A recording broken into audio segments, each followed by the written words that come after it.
अशेष हाव भाव धीर धीर हार भूषिते प्रभूत जात कुंभ कुंभ कुंभी कुंभ सुस्तर प्रशस्त मंद हास्य चूर्ण पूर्ण सौख्य सागर कदा करिष्यसि हमाम कृपा कटाक्ष भाजनम। बताइए आप में से कितने लोग राधा रमण लाल के दर्शन कर चुके हैं? जय हो। तो राधा रमण की जब हम जाते हैं तो आप सबने देखा होगा कि जैसे ही हम मंदिर में प्रवेश करते हैं तो ठाकुर जी से भी पहले हमें श्री जी के दर्शन होते हैं कि नहीं होते? घूंघट ओढ़ के श्री जी विराजी हैं, फिर हम लोग आगे आते हैं तो ठाकुर जी बिल्कुल सामने से दिखते हैं।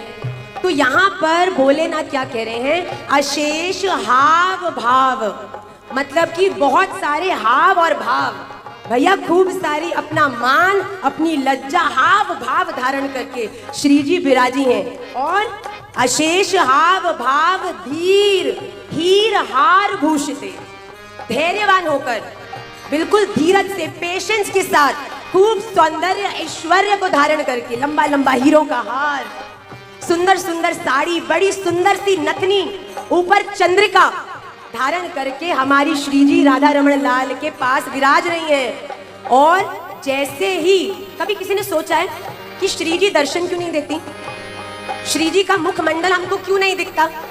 इसके पीछे भी श्री जी की करुणा की ही लीला है।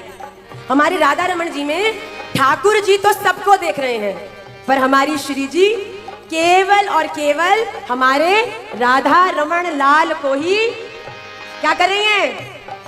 क्या कर रही हैं? कैसे देख रही हैं?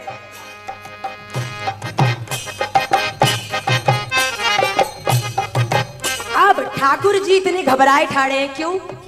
बताओ, श्री जी को कोई भी भक्त मंदिर में आए और ठाकुर जी देखे कहें और कहें ओहो आगे वो बहुत सारे कर्म इसने गड़बड़ करे हैं, माला ठीक से नहीं करता, साधना अच्छे से नहीं करता, दोष दृष्टि रखता है, जीवन में बुरे काम करता है, गलत आदतें हैं, इसको तो मैं कभी भी इस पे करुणा नहीं करूंगा, कृपा नहीं करूंगा, इसको देखते ही मुंह मोड़ लूंगा। और जैसे ही मंदिर में आए किसी व्यक्ति के कर्मों के कारण ठाकुर जी मुंह मोड़ने ही लगे तो हमारी श्री जी